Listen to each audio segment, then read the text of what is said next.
Court میں cases under trial ہیں اور خاص طور پہ شریف فیملی کے اس کے لیے جو آج سے کوئی 3 ماہ پہلے وزیر اعظم صاحب فرما رہے تھے کہ جی بس اگلے 2 سال میں ہم اب صرف ایک ہی کام کریں گے کہ ان کے کیسز کو جو ہے وہ ان کو سزائیں دلائیں گے اور ان کو جو ہے وہ فارغ کریں گے. تو اس کا بھی انہوں نے ایک اپنی طرف سے تو انہوں نے پکا انتظام کیا ہے. باقی پھر انتظامات جو ہیں وہ انسان کچھ کرتا ہے اور اللہ تعالیٰ کی طرف سے جو ہے وہ بدل بھی جاتے ہیں, لیکن وہ بھی انتظام انہوں نے کیا ہے. رانا ثناء اللہ صاحب ہمارے ساتھ موجود تھے.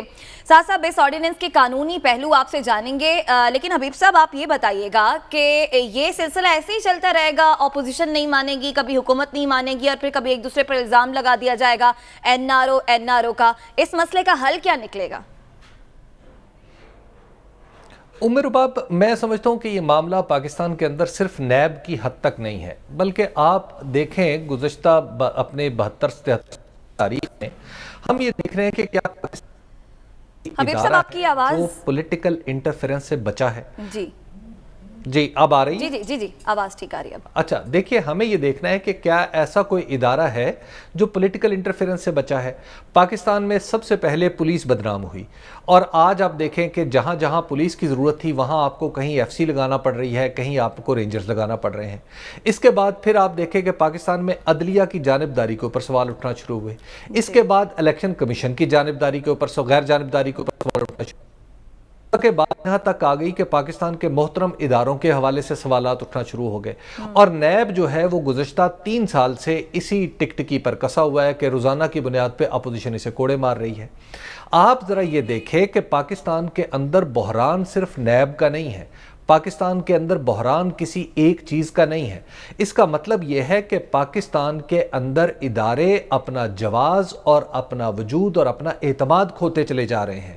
ہمیں آج پٹواری پہ اعتماد نہیں ہے, پٹواری سے لے کے صدر تک. ابھی آپ کے سامنے صدر کی بات ہو رہی تھی نا, کہ صدر مملکت مشاورت کریں گے, صدر مملکت ایسا کریں گے. تو ہمارا بحران بہت ہی گمبھیر ہے, بہت ہی گہرا ہے.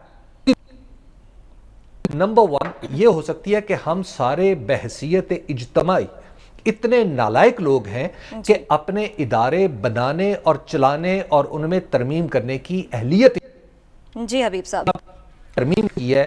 وہاں پہ ہم دوسری ایک پارٹی اٹھتی ہے اور کہتی ہے کہ تم نے یہ ترمیم دراصل اپنے فلاں مقصد کے لیے حاصل کی ہے, تم نے اپنے آپ کو این آر او دی ہے, تم نے کسی دوسرے کو این آر او دے دیا ہے. اس کا مطلب یا تو یہ ہے, یا دوسری بات یہ ہے کہ ہمارے وہ مردان کار جنہیں ہم سمجھتے ہیں کہ یہ ادارے چلا سکتے ہیں, میرا خیال ہے کہ پھر ہم بہت ہی غلط سمجھتے رہے ہیں. ساتھ صاحب آپ کی جانب آئیں گے, کہا جا رہا ہے کہ کچھ ایسی ترامیم بھی ہیں جس سے بیوروکریسی کو موقع ملے گا کہ وہ کھل کر کام کر سکے. ایک تو یہ بتائیے گا.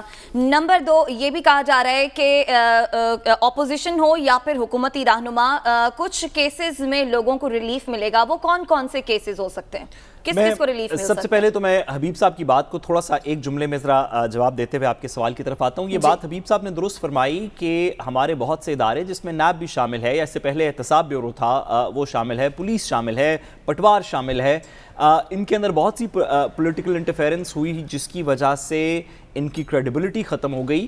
لیکن ان اداروں کو بلیم کم کرنا چاہیے اور ان پولیٹیکل پارٹیز کو زیادہ بلیم کرنا چاہیے جنہوں نے انٹرفیرنس کی.